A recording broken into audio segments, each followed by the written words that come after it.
Greetings! So we had an artist came in to track vocals. We recorded everything using the Slate ML-1. Now this one was short, just under 1 minute and 30 seconds total. The session took about 30 minutes to record, and we ended up with 11 different takes. Now there's no charge for this one because it was a quick project that only took an hour from start to finish. I try to help out artists as much as I can, so if I can get some kind of draft for them in an hour, then I'll do it.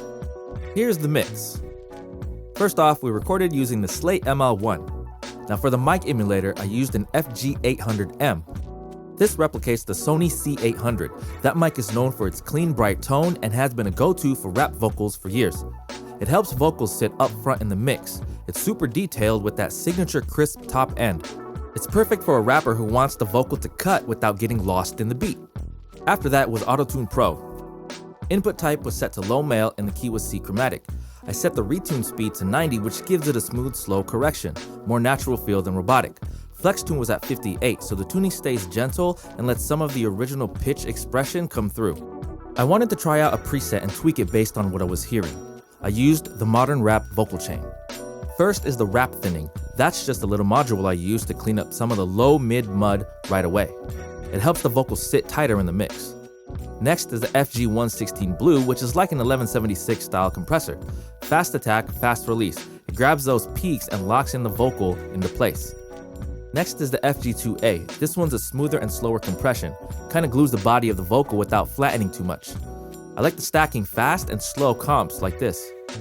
After that is the FGDS. This is pretty much a de-esser. It's pretty gentle and just taming some of the S's and harsh edges around 5 to 8K. Next up is a Pultec style EQ, an SDPE1. What's boosted is a little bit of the top end for sparkle, scooped up a little bit of the low mid, and added some presence in the high mids. Also, the tube switch is on just to warm it up a little bit. Last in the chain is a trimmer, just to keep the output level in check before it hits the FX sends and the buses. After that, I threw on fresh air. This one's super simple but really effective. I set the high band around 20 and the mid band at 16. Just a touch of sparkle and presence. It kind of lifts the vocal without making it sound harsh or overly bright.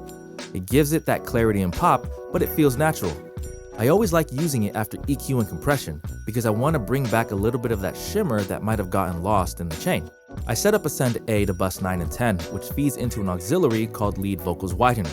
This is a stereo duplicate of the main vocal, and I processed it separately to give it some extra width underneath the dry take.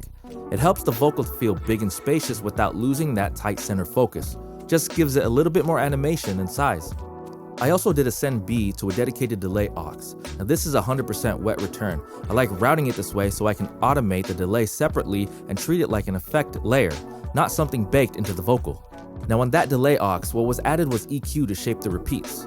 High pass below 200 to cut the mud, scooped around 500 Hz to clean up any boxiness, boosted the top end around 9 to 10K so it feels bright and clear. That keeps the delay tucked and behind the lead. It adds vibe but doesn't crowd the mix. Onto the master bus, I started with Slate Virtual Tape Machine, set it to 30 IPS with FG456 tape. This one to add a bit of cohesion and low end thickness. Then I used the FG Red, barely compressing it, just 1 to 2 dB to glue the mix together without squashing it. Here are the modules for Ozone 11. First is the EQ, light cuts on the lows and a little bit of a high boost. Imager followed, monoed the subs, widened the highs. After that was the dynamic EQ. Dipped the harshness around 2K when it spikes. IRC4 Modern was the choice, and ceiling was at -1 dB, with true peak set to on. Now even though this is a short track, I still wanted every move in each plugin to have a purpose. I tried my best to keep it clean and keep it creative. Here's the before and after.